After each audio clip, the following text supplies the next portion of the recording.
concessions, because we will have that opportunity with the amphitheater about them selling beer on that side, as well as, because they have the liquor license, if there's anything to go forward back to the Road Arena, to see where their status is on the liquor license itself. Was that control? That's it. At the last 4A meeting, there was a discussion. Tom Caldwell is going to be looking into researching. Can you hear me? Okay. The Tom Caldwell, their attorney, is going to be looking into 4A to see if we can sell beer at the amphitheater and at the Rocket Arena. Isn't that right, Gloria?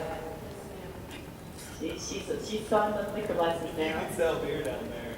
So that's one of the things we're That's looking into. 2,000 probably on a nice summer evening. I mean, But like price. yeah, you test that number for sure.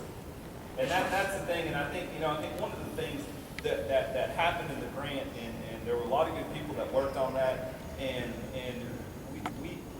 we are presenting and we're building things in that grant that are things that people want, that young families, that young people, younger than me, younger than all of us in here, I don't know, there's something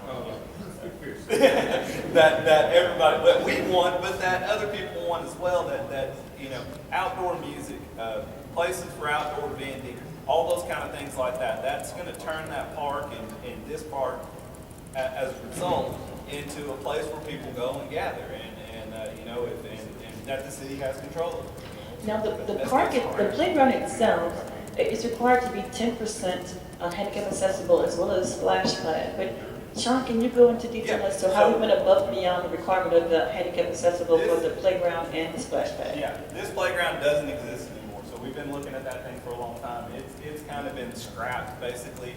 I worked with Councilwoman Cantu with the special needs people from the school district, and we I took their things and I put it on the computer, but they picked it out.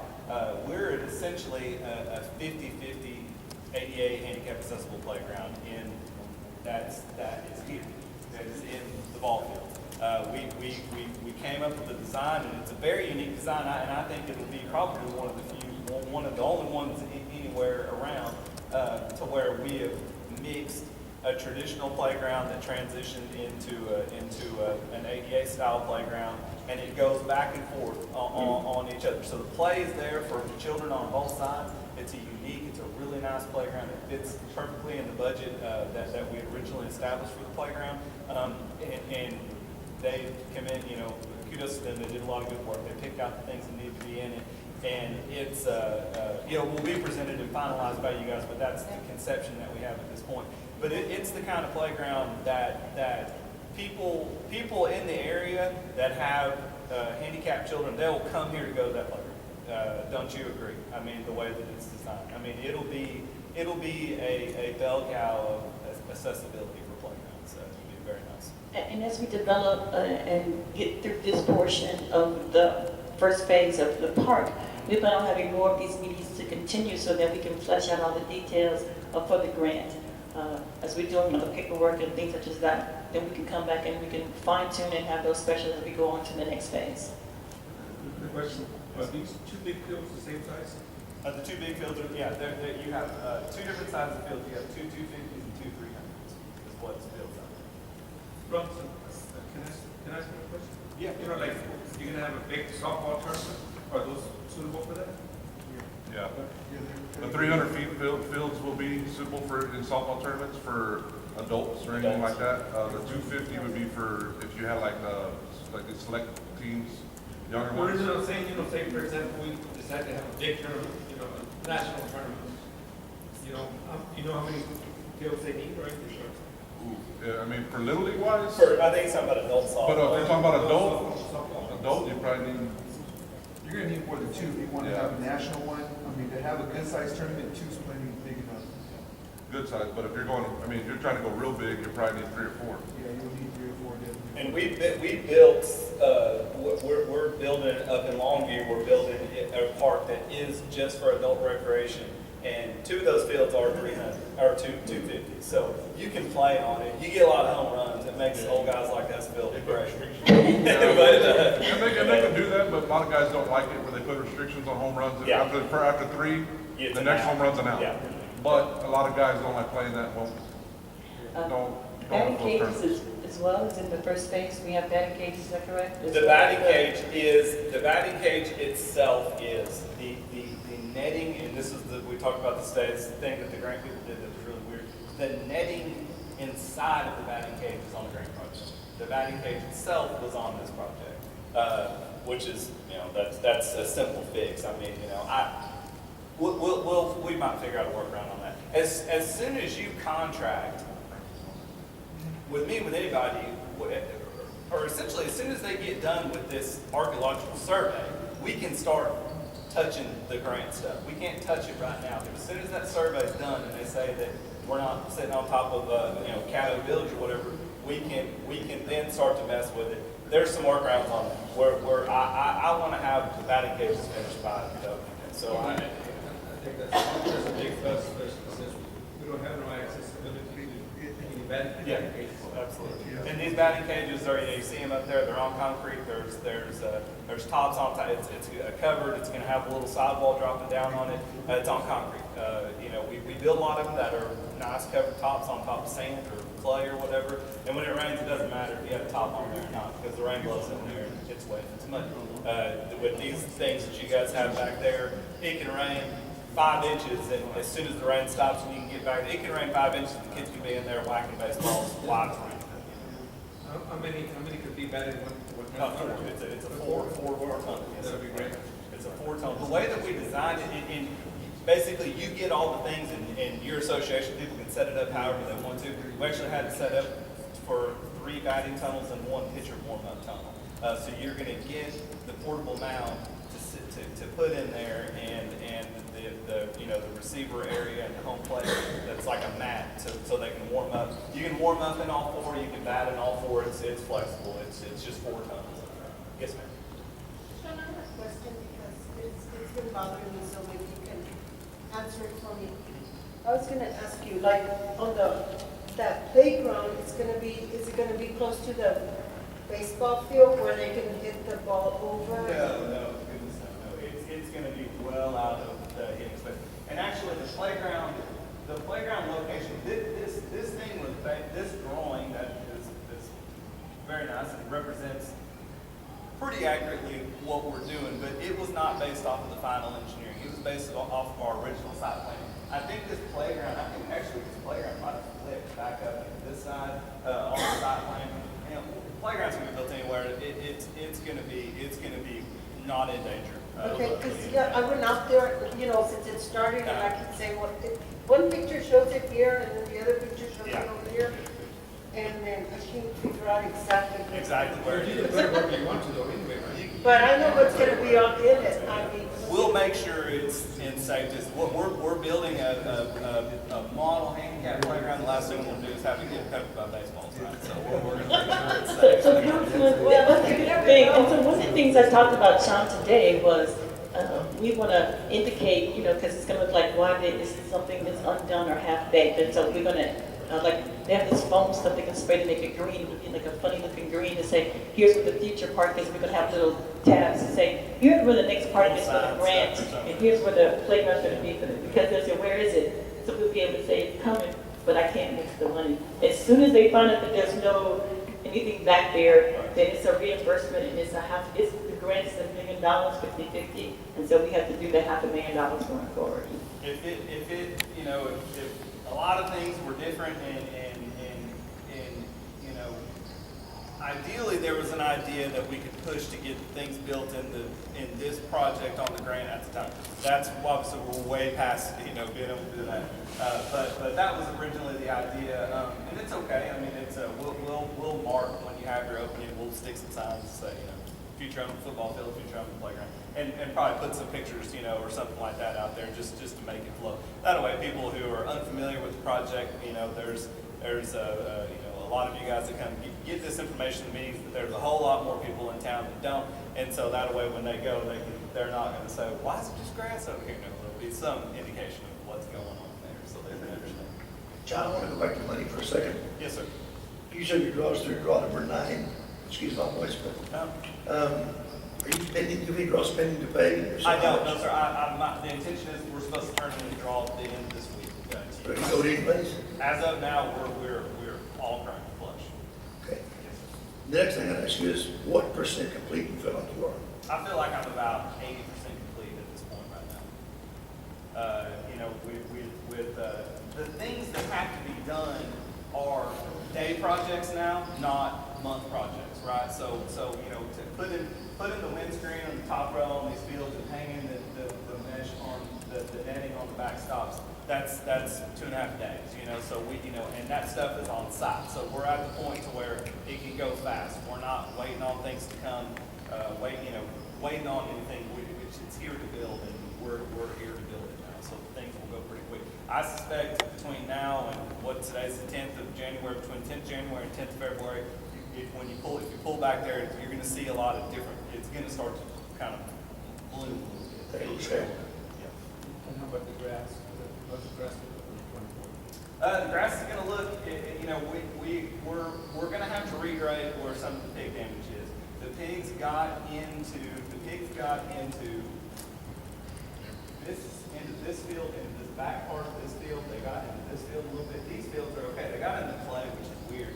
And this is a true softball field. This is an all clay infield on that field. They got in and rooted up the clay, which is great because I need to till the clay anyway. So, those are the fields that are done. We're going to, we're weighing different options. We know we obviously are going to grade it. We're going to seed it. But between now and the 24th, y'all have long growing season, but it's not that long, right? We're not going to get warm season grasses to grow. We might temporarily now, when we regrade, throw some ryegrass and get some water on top of the seed and see if we can get some sprout. That way you have some coverage. But it'll be, as soon as the growing season starts, which is, tremendously early, the warm weather grasses are going to start to grow. We might, if there's big areas, from my standpoint, if there's big areas that are really rough, we might cut and lay sod in those areas just to get a jump start. Because if we're talking about, the way the pigs operate, a lot of part, they'll root little holes this big. Those things are easy to mitigate, but in some of the areas where it's big, we might have to recut, cut a clean margin, and lay some sod in there and get some better coverage. No one's here from there, the length of the state. Yeah, there's some big ones. Back on the backside on that swell that comes down, they innovated that, which that's tractor work and that's fairly easy to get fixed over there. But yeah, I'm kind of working with the dirt guy and the grass guy, trying to come up with some fixes. We'll get as much done out there as we can. When the growing season kicks in, you're gonna get native grass growing back in there. You're gonna get the seeded grass growing back in there. When you say like get as much as you think you get done, does that mean 24th date might not be a legitimate date? Well, I mean, it's a legitimate date. Everything's going to be finished. I can't expedite grass growth, so that's why I say if there's some areas I have to cut. I understand that, but I know like last time I was here, I think September, for the last meeting, one of the meetings you were here, and it was supposed to be done by the end of that month. Now we're in January, and we're still sitting about the same spot, and now we're just in worse situation because the hogs got it.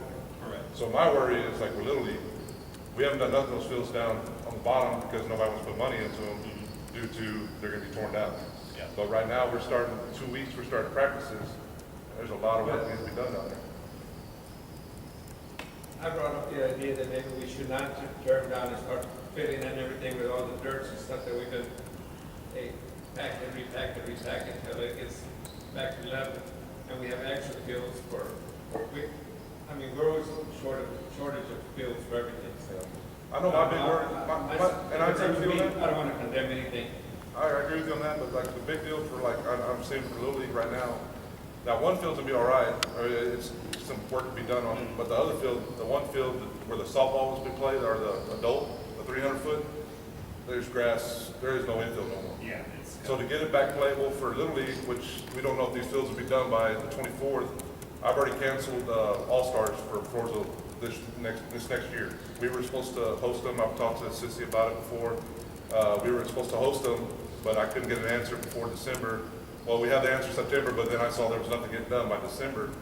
I had to cancel them. I told them we can't host it this next year, which probably would have brought about 10 to 15 towns here in July for the new fields. I went ahead and You could set it for a later date. No, they wanted to know now. They already have to have the stuff scheduled and sent out for approval. unfortunately. That's why I came in September to make sure, but when it got December, there was nothing being done. I couldn't tell them for sure. I didn't want to bring them out to a field that might look like that. You know what I mean? Well, by All-Star time, by July, the fields are gonna be in perfect condition. Yeah. You know, we hit some things, we hit about after that meeting, we hit some speed bumps and we lost a lot of time, and I apologize for that. I mean, I wish. Yeah, well, I know like my worry is, now we're getting to the season play. Right now, that was just getting ready for July, for August. But now we're getting season play for Little League. And like I said, those fields down there need a lot of work right now. I think we got somebody come out and look at it. It was like $7,000 to re-get the grass out of the infields. Everything around there looking okay for opening day. Which is the other fields? Yeah, because right now, I mean, we can't, as a board, we can't sit there and say we're gonna play on these fields on March 24th. When they were supposed to be done in September, and we're in January, and they still ain't there. And that's what my worry is, and I hope as council and FEDC is to stay on Heartland and somebody be out there for our benefit. Because I know I've been out there several times, you drive out there, you see the hogs, you see everything, but nobody's out there. Nobody's working for the last several months. And it's like, what are we gonna do? Or who's here for us, as in Floresville? Well, I mean- there's supposed to be a board that's supposed to be in conjunction with Heartland. Yeah, and we've had, committee meetings, we've had board meetings periodically throughout this whole process. There's a lot of things that happened that I can't change. We got way far behind. Some things, maybe I could have had some control over. Some things I didn't have any control over, and it's got us in this point, what you're discussing. And we will be finished with construction and everything built, and we will have all the stuff at final grade mitigated to the best of our ability with the time that we have.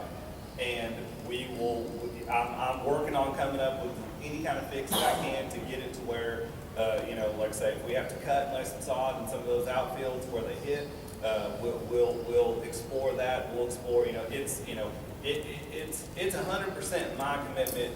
I'm here to build this thing, to build it the way that we drew it, to build it the way that you guys wanted it, and I'm here to see that through. I mean, the EDC and the city council and everybody is on your side. I'm probably the biggest person on your side because it's my reputation. I have to build that thing right. It has to be what we said it was going to be. Whenever I turn over the keys to you guys and we, are gone from here, it's got to be what I said it was going to be. And so that's my burden to take care of, and that's my commitment is to get that thing at that place. Maybe until you get your fence put up or whatever you're gonna do there, maybe put some loud music. Point back in there. It helps. It does. Yeah, it does. There's a lot of different creative things you can do. Or something that goes off every 2 minutes. A or flash every or 3 minutes. something like that. Yeah. Allow, like even the radio or something to kick on, every 5 minutes, that they'll keep whatever's coming in out. It will keep it back. Yeah, especially, just in that area. So, Yeah. maybe they'll. That's a good idea. That's a good idea. John, one quick question. Yes, sir. Means that the delays that, obviously I've been 100% with the cities, but obviously part of it's y'all's not getting it done, there's been a financial impact to Troy's teams, losing the All-Stars. He's talking about $7,000 to repurpose the old fields to get them where they can actually get started doing something. Would y'all be interested in helping out with some of that? If it comes down to it, yes, sir, we will. It's down to it. Okay. Well, we can, I mean, that's something that, we can definitely look at and see what we can do down there. I know we have tryouts 2 weeks on those fields Okay. down there. That's where we're at. I mean, we're talking about, we're getting a guy out there. Hopefully, I don't even know what he's quoted us last time he did it. This was 3 years ago, and the fields weren't nearly as bad, and it was over $5,000. So now we're expecting it to be a lot more. I was going to ask, what pertains to get those fields going? Well, What do you have to do? There's one fence that's down from the wind that blew down. In that last storm, a big storm came through. Got to get that fence fixed. Infields tore out. There's grass in all of them. The one junior field, the bigger field, There is no infield no more. There is no grass, dirt. It's all weeds. The inside, we can usually clean up the granite on the inside to make it look nice around the stands and all that. So all that drug out, sprayed and cleaned, and then, Are you talking about weed killer to kill it or what? Weed killer tractors to till it. yeah, they have like a little, they drag it after they spray it, get it dead a little bit, and they keep on dragging it until it pulls it all of it out and kind of just collects. But, on but you already have the machinery on location here to fix Yeah, the problems. that's exactly what I was thinking. I mean, I have equipment. We'll use that up hand for sure. Okay, well, we'll talk about that, and I'll get with And Ms. that can be, Turner. and that can be our first change order, because we haven't had a change order on this. I don't think, it could be And a so- contingency issue. Yeah, I mean, Mr. Bronson, is there somebody that can be around, because he'll be here till Friday, that he can give direction so that, Me. oh, sorry, Second. baseball. So baseball, Yeah, there could be somebody around. because they need, Sean can take an assumption of what you're thinking about and what he's thinking about is different, so that we can make sure, because I know they want to start Yeah. practice. Troy, are you gonna be here for registration Friday night? Yes, ma'am. And then he'll be here Friday night for registration and Saturday morning from 9 Sean to noon? needs, Sean needs Friday. And I believe we have Larry Lockman's number too. Yes, I have Larry's number. It'd be me and Larry, be probably the two best to talk to about that, and Larry will be, he's working tonight, he'll be off Is he? tomorrow. Be off tomorrow? Okay. Yeah. And we'll put- Another thing, We're on opposite shifts, so one of us will be in town every day. like the fences or whatever that needs to be fixed or whatever, just let them know whatever was going on, or when y'all are gonna meet, maybe call me, maybe I can get somebody to help out or whatever.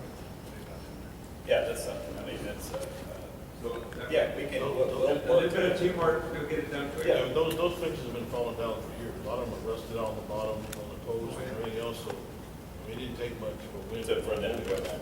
But if you're just gonna take it and you're gonna get it ready for tryouts, Mhm. and you don't need to spend the money on taking out things, the granite and doing the other things, because eventually you're gonna be up here for a Right. whole day. You just need You just some like that field fields that are safe, cut and safe play, for tryouts and safe for practice up to the opening day. Yeah, but they can, they still continue for practice fields and everything. Yeah, if you get the infields clean, if you could guarantee we're gonna be on those fields opening day, just get them ready for practice, have the dirt, like you said, I don't know, if say y'all can dim them or whatever y'all wanna do, if they're gonna, y'all gonna try to protect The them. rest of the council. If y'all are gonna try to protect them, to clean them out would be something just the infields. The other stuff, you can spray it and get that down and not have it ready, presentable actually, you still want it kind of presentable because more likely we could utilize that, like you said, that one field as for games, for overflow games, in which we In that field, we very well could have easily overflow games. We Yeah. just don't book them on the same nights because we don't have the facilities. And that field is scheduled to be regraded and rebuilt, so, it's, that's something that, on that field, the field that faces the swimming pool, that's a field that definitely can be addressed, immediately, as Because everybody, I've talked to a lot of people, and everybody's excited to have the fields ready and everything. I know these guys, that's Ready to that's roll. what they do, Yeah, so. oh, I understand. Yeah, there's a lot of people calling and asking about it, they're excited about it, but. Yeah.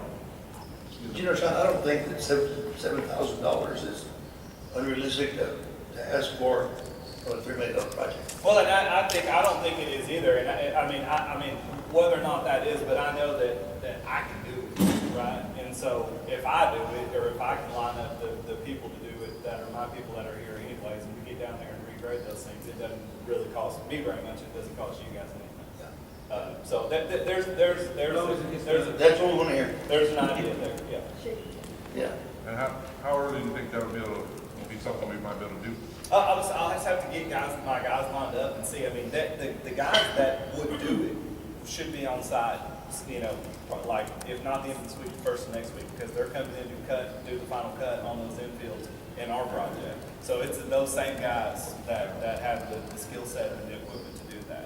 That's what I'll say, we got, I know for sure, trial 19th or 20th, Okay. that Friday, Saturday, Okay. Well, I'll get with those guys and I'll This month or next month?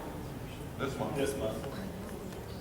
I thought they said practice started in February, I'm sorry. Practice will start in February, we gotta start doing tryouts. Tryouts. Trials, I'm sorry, And okay. then they'll evaluate the kids, start picking the teams, and then start practicing mid-February. So Yeah, you because we are gotta start getting there, ready for uniforms. because like I said, you leave time on Friday, so if you're there, get with him, you go down there and do that, he can go ahead and fix the fields, prep the fields, and then we can be ready for that.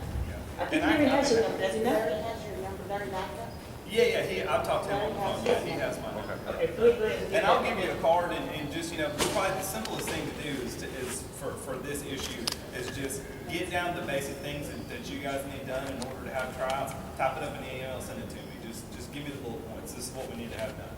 And I can set the wheels in motion. All right, okay. That sounds good, thank you. Yeah. Oh, Sean, Yes, ma'am. you mentioned the punch list and walkthrough. Mhm. Once you get to that point, is there someone that's designated to walk that? through? Yeah, there's a committee. There is, yeah. There's a committee, and I guess Ms. Henrietta would probably have all the names. Claudia, I didn't hear your question. What was your question? Who would do the walkthrough? Yeah, with Sean, you know, if there's somebody representing the city, you know, Oh, to it could accompany be, him. yeah, and Bronson, he would, you're on the committee, right? There's an oversight committee That established. park advisory committee yeah, does. Oh, and we Yes. have a park supervisor, but he's in the meeting with the park foundation right now. So he'll be walking with, otherwise he'd be in here, but they're having a park foundation meeting next door. So yes, so he'll be walking with the park supervisor. He's new, David. Yeah, David Martinez. yeah, he's in the meeting, so he'll be walking with him as well. And then Lucky, And in that group is representatives from EDC and the city and all the different organizations involved. And, you know, the walkthrough to establish the punch list is just basically looking for little things that get us, you know, work on the big side, do this thing. And making sure everything's done to the group's satisfaction. Right. Sean, Yes, ma'am. on behalf of the FGC, I just want to thank you for being such a great partner Oh, well, thank you guys. and working so well with Henrietta. Thank you so much.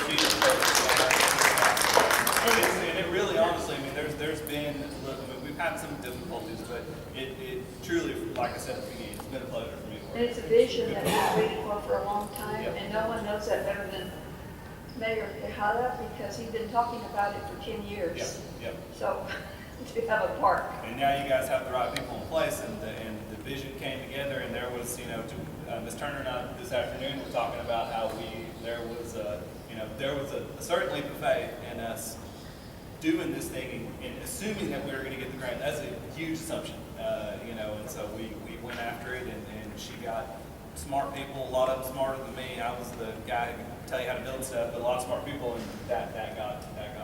well, it's a lot of time and energy that we put to it. I'm looking forward to actually, I don't know who's going to throw out the first ball, so help us out. But we'll be cutting ribbon and doing the ceremony. We're going to be inviting some people, and I know the mayor and you all sit on the Phelps board, and Phelps is having their 75th anniversary, and so to continue the collaboration and partnership, Phelps wants to do something to each community, and they have agreed to do hot dogs and hamburgers for the kids the day of the opening. And so it'll be a pretty festive day to cut this. And I think it's a very ceremonial day that we're looking forward to doing. And we'll have all the kids there to throw out the first ball. It's always a great event. I've done it a couple of times. Nolan Ryan showing the first one, or? Nolan Ryan, yeah. So it's been a joint effort. I'm looking forward to doing the same thing. The posters, the scoreboards are out there, the posters. You see, you all did with that park plan. That's the first key. And then, of course, that $1.4 million didn't hurt me. So thank you for that. 1,430,000. Okay, 1,430,000. Is that right? Thank you. Yeah, on the football. Thank you. All five. I know one of the concerns, You said what is concerns, I'm sorry. one of the concerns that I know I talked to you about is getting utilities to the concession On stand. the end of the side, right. And we met about that today, and I think there's a plan to get. Yes, utilities. we'll have the water and sewer, yes, sir. The pipes are already there, ready to go. They just wait, the guys got a couple more days to dig. I don't want to be out there when the doctor Bronson, Those guys are when he's there. out there digging, and as soon as he's done, we laid the pipe out already there, and they're ready to do the connection. I mean, Yes, to sir. me, one of the things that makes sense, I know it's not up to the grant, but if the city is the one doing that anyway, to go ahead and take the sewer to the other concession stand, not have to tear that up again. I can't do anything, Yeah, I can't start that right. The grant We people are can very, we very can stub specific. it out, basically, like, we can lie towards it, but we literally can't Cannot. cut the ground How where many that thing weeks? sits. How many more weeks? On the grant issue. You know, it's kind of hard to guess because the state's involved, and they're the ones who. Yeah, but then you said they're only gonna do 50 holes. I don't know if it's gonna take. Well, it says it's gonna take them 2 weeks to dig 50 holes. So I do know, that is what they told me. And then after that, they're gonna give the report to you guys, the city, and the report at this point in time, and like those guys indicated, is going to say, we didn't find anything. And then Ms. Turner issues that report to the state, and it, you know, sits on somebody's desk until they sign it, and they send her an email. I saying, need a, even though we have the award, I need an order to proceed, and I don't have the proceed for the construction part.